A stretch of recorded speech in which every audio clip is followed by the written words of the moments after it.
Hi, Collective. How are we doing today? I'm actually doing really good. I'm so glad that there's so many people out there on YouTube that speak their truths and share with me how they get through their challenges, how they strengthen themselves. It's amazing. I love to hear your stories. I love to hear all of it. Today, one of the ladies was talking about how tarot kind of saved her life. And I thought, in my situation, that really resonated with me because I thought, yeah, it saved my life too, actually. And I got to thinking, well, what really is tarot? It's just cards and there's pictures on cards, but it's that you need something to speak to your soul. You need something to speak to you, your inner compass. Like, you need comfort. You need something to talk to the inner part of you that helps you make decisions or gives you some sort of relief wherever you're at your crossroad. And it's funny how the tarot card readers are really cool. They're kick-ass because how they answer the questions too. Like, well, am I ever going to get married? It's how they answer that question. Because I had a friend in college and she was like, well, sure, you're going to get married lots of times. So, I guess it's, or am I going to live to be an old person? One of the tarot card readers was like, well, I don't know if that's really what you want. And, maybe that's right if you think about it. Maybe you really don't want to be in an old person's home with someone taking care of you. So I just like how questions can be answered in a graceful way. Let's put it that way. It may not be what you want to hear, but the other way you can get through a situation without tarot is, and the spirit made me do this the other day, and I thought, what an awesome idea, is to think back on your life, like where you've come up to this point, and make a list of the people that, I have something on my phone, it's bugging me. Make a list of the people that were there for you during pinnacle times in your life. So maybe it was a person that singled you out or chose you or gave you some advice that you never forgot. Like, you can still think back and remember what they were wearing. It was so profound, But I did that, and I'm 46, and so I had a lot to look back on. Yeah, right. I do. I have a lot to look back on, but most of the times I have spent a lot of time alone, because I was kind of raised an only child, and so I had a lot of time alone during that period. And then even when I went out in the world, there were very few people that God put in my path, and He's always kind of set me to the side because I was always reading and always doing, and there was a reason for that. Like, he wanted me to be set apart.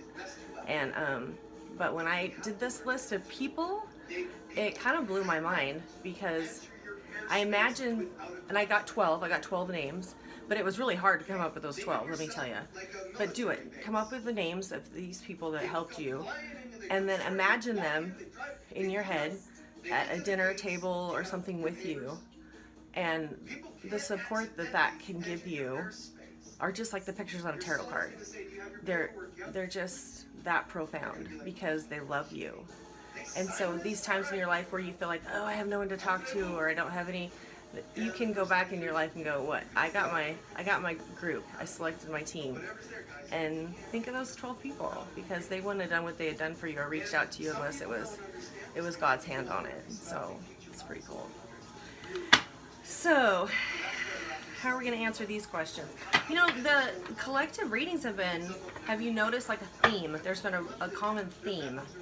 And I like that because I feel like God is setting up these events in different corners of the world. A similar chain of events to go and happen different places it's almost like the trumpet's going to sound, and you're going to wake up one morning and read in the paper, or turn on media, and you're gonna read about it, and it's going to click for us all, because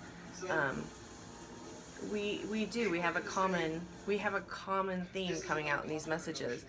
And a lot of it is, you know, the underdog, or the person that was overlooked. But not only that, maybe the person that, gosh, what was I going to say?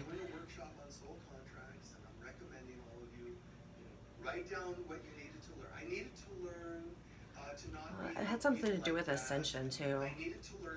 I'm really jealous of these millennium babies, because they just talk about ascension like it's so normal for them. Like, and my generation, like, we didn't have ascension moments unless we were in a car wreck, or I mean, it was like, yo, Joe was Friday night out with his friends, and now he's talking to angels, you know, because he got in a car wreck.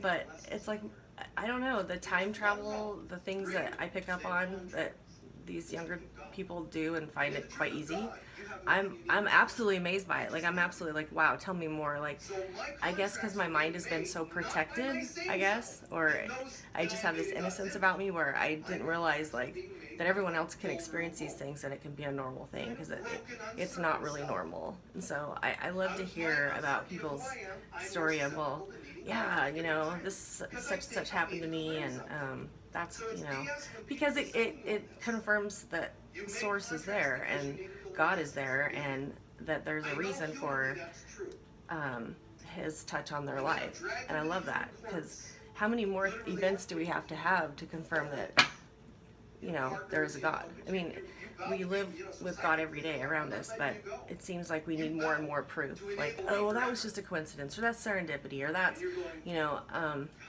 not necessarily. I mean, I think he's really trying to pound it in our head. Like, look, I've had my hand on this situation for quite some time, and you're gonna realize that I'm here. Whether I have to do it in a really blatant way, or you're just gonna surrender to the fact that, yo, somebody's got my back. So, all right, so let's see what the cards have to say today. I hope you've all been sleeping well. You might be under attack, or you might be, ooh, one nuts come out. Yeah, that's what I'm feeling. It's hard to sleep during times like this, you know, like, that one wants to come out. If you've ever had post-traumatic stress disorder, or heard of that term, where you've had a stressful situation, you may not sleep very much at all, and you probably, you know, you can get treatment and go to therapy and all that, but your sleep cycle changes after you go through a stressful situation like that. So for a lot of people that get their revelations through dreams, or being in their sleep state, or time travel, you know, because that's what they're doing when they sleep. I'm jealous, because I don't sleep that much. Maybe after my situation, maybe 4 hours of really good sleep, and I feel fine. And your body adapts. Your body's crazy awesome. It doesn't matter. Your body adapts to, like, what your cells are doing. You know what I mean? It's like your cells adapt to your situation, and so it just becomes normal. Alright, let's see what we got here. I'm off on all these tangents, aren't I? I'm so sorry. My mind's all these places today. Okay, so the first card I drew was this one. And I saw it come out, and I was like, oh man, that was going to be hard. Because she's all, like, tied up and stuff. She ain't doing too hot, is she? But you know, this one is that you're in your own head. Like, this is easily, like, resolved. Because you don't have to feel like this, obviously. But, if you don't feel like there's anywhere to reach out, then this is how you would feel. And so I gave you a couple of things to think about. You know, make that list of 12 people that have helped you through your lifetime, and keep those people in your mind, like, because they love you and they will fight for you.